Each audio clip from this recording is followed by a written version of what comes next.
Hi guys, Jagelsdorf here. And again there are some news. We've hit 100 subscribers, yay! It's a small step for YouTube, but a big step for a small YouTube channel. Anyway, in this video we are going to do something different again. For Christmas I have gotten a 3D pen and I have been having a lot of fun with it, and I've been making some stuff, and I wanted to share one of the things that I've been making quite a lot because it's so easy and it's a great beginner project, namely a Myconid or a fungus man, mushroom man. I will be using them in my D&D probably, or maybe as some random monsters for stuff like Frostgrave or some custom Mordheim campaigns. We'll see. Anyway, it's a fun little project and I hope you can learn something out of it. Yeah, so here's the video. Enjoy!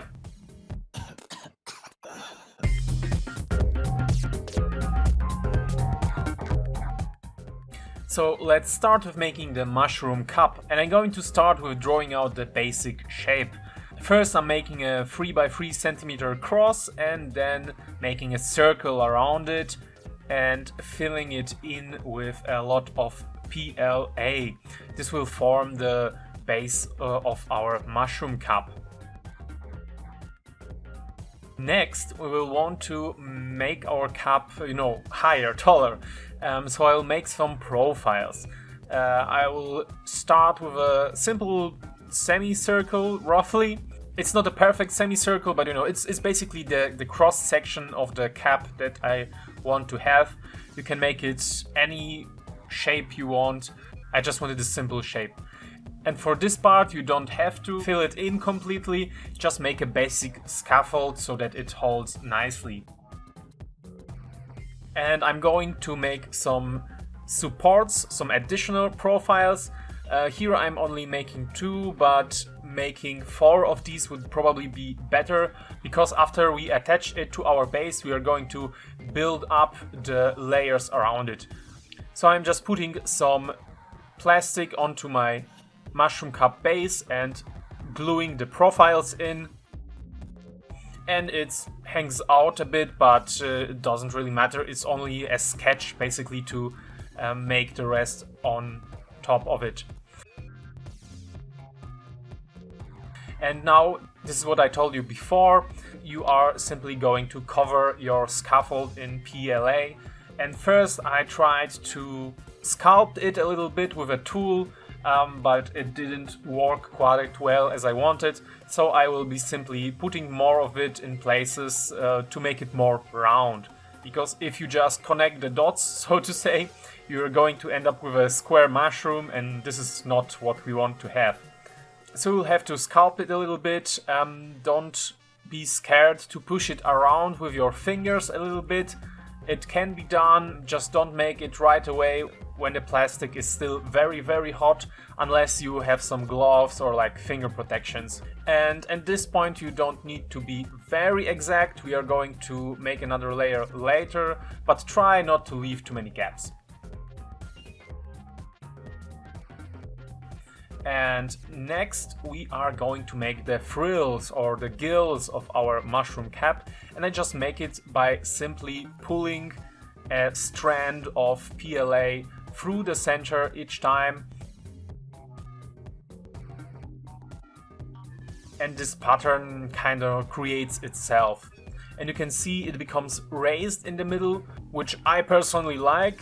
Maybe you don't, so you may want to rethink this method and think of something else, but I really like it because it gives us a nice center point for where we are going to put the stem.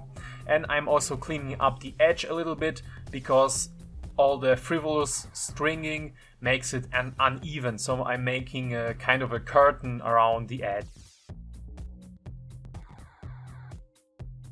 Next up, the stem itself.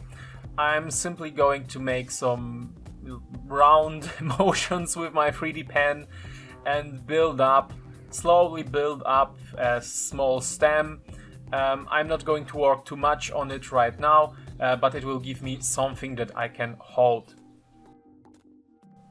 And as I said before, we are going to make another layer on the mushroom cap, and this is the time where you want to cover all your gaps and holes and make everything as smooth as possible, because later we are going to be smoothing it even more with a wood burning tool, and we want to make our job easier.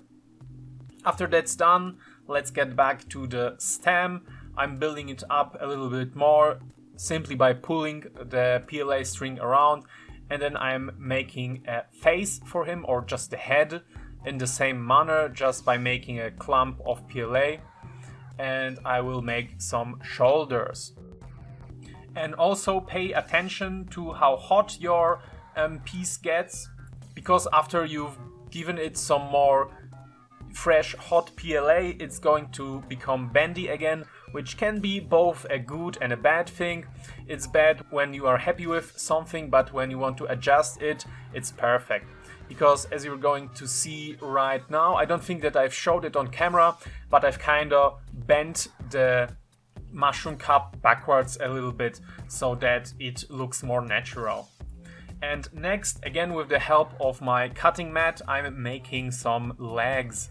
Simply a basic L shape that I'm going to first dry fit, see how it looks, and then I'm going to attach very much in the same manner as I attached the profiles of the mushroom cup. Simply a blob of plastic and press the legs in.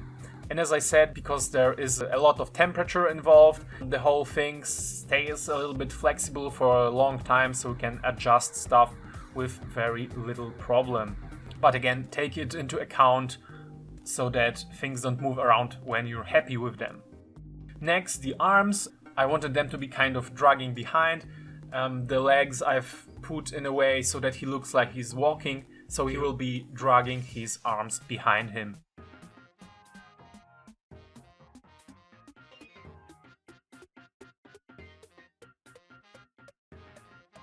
And I'm attaching them in very much the same way. And you may notice that our limbs are flat on one side because we've made them on our piece of glass, on our work surface. So now I'm going to give them a little bit more definition. And the texture doesn't really matter at this point for this miniature.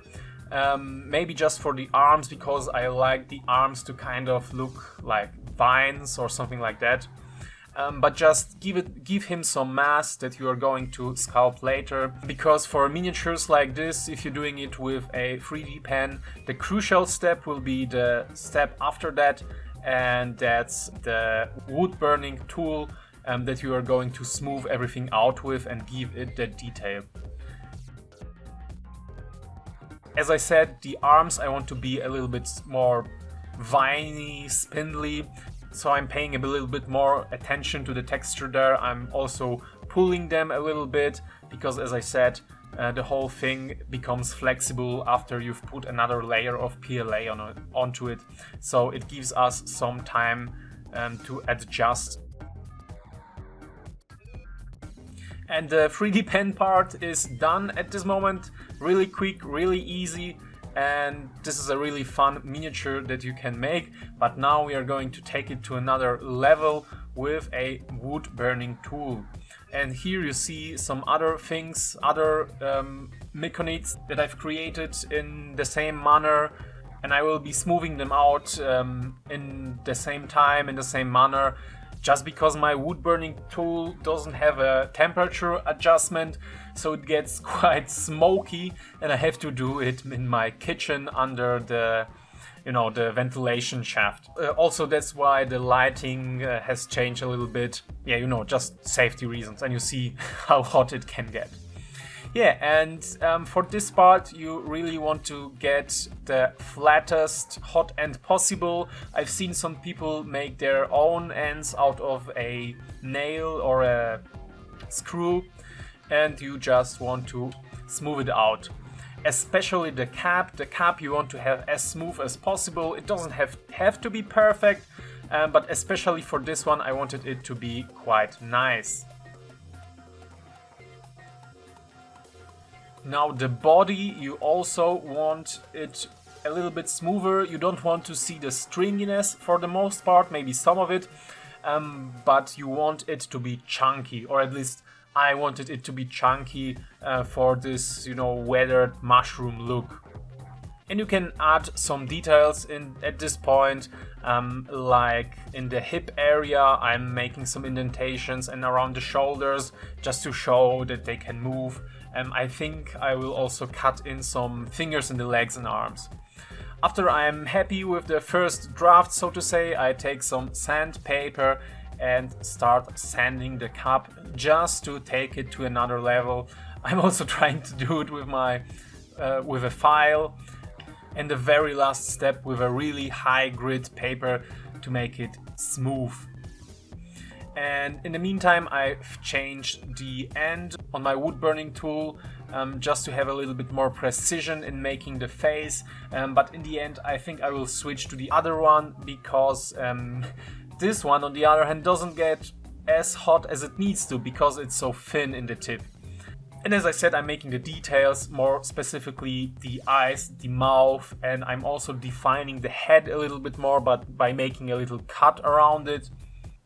And I think I will also try to arrange the plastic in a way so that it looks like he's stretching and, you know, moving, just to make it a little bit more dynamic. And I want him to be kind of looking to the side a little bit, so that's why I'm pulling the plastic to the side, because as I said, as you add temperature to your miniature, the whole thing is going to get flexible again. So something to keep in mind again. Yeah, and you see the face coming nicely together.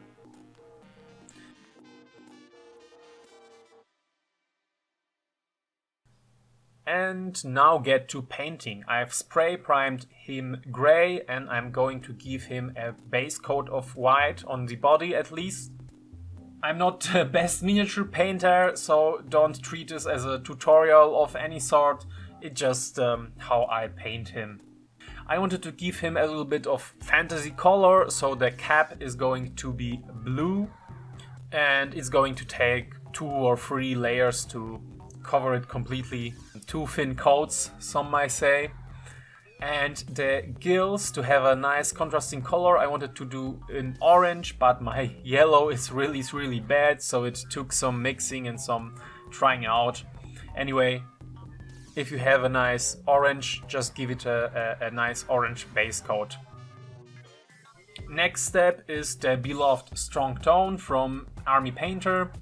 And I'm going to cover the entirety of the body of the stem to pick out all the details and all the crevices and all the nice spots that we have formed with our wood burning tool.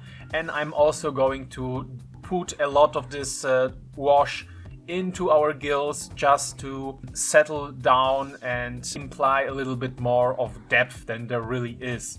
After that, I'm going to dry brush the body with white. You could do some manual highlights, but I feel like this type of miniature is so uneven with so many things that it's better just to dry brush. And for the cup, I wanted to give it a little bit more of a definition, a little bit more depth, so to say. So I'm going to try to layer it with a little bit. I just make 2 or 3 light layers on the top and a darker layer with a mix of brown and blue, I think, on the bottom. And also to make it a little bit more magical and whatever, I'm using some teal or like turquoise, light turquoise on his arms and legs, again to imply this kind of pulled out of the ground look. And I'm making a light glaze over the entire end and then making some little highlights around. I also wanted to make some object source lighting around his eyes and mouth area, but for once I'm way not skilled enough for this, and twice again my yellow orange mixture is super weak, so it kinda didn't work out as I wanted. But still, I was quite content with the result. And when it comes to the paint job, you can make it as simple or as complicated as you want to. I'm also putting some of the color around the joints area again to make some sort of magical glow or something. So I really enjoy the process of making them. I really enjoy the many ways that you can paint them in. As you see, some of them I've already made and based. Some of them are still not quite ready. But this just shows all the things that you can do when you're sculpting your own miniatures. You can't do it that easily with all the things. But I think stuff like elementals or these mushroom people, they lend themselves quite nicely for a beginning sculptor like I am. And the 3D pen is a really cool tool, and I hope to use it in more projects in the future. If you have any cool ideas what else I could make with a 3D pen, definitely leave them in the comments below. And yeah, like, subscribe, and I hope I'll see you soon in the next video. Bye!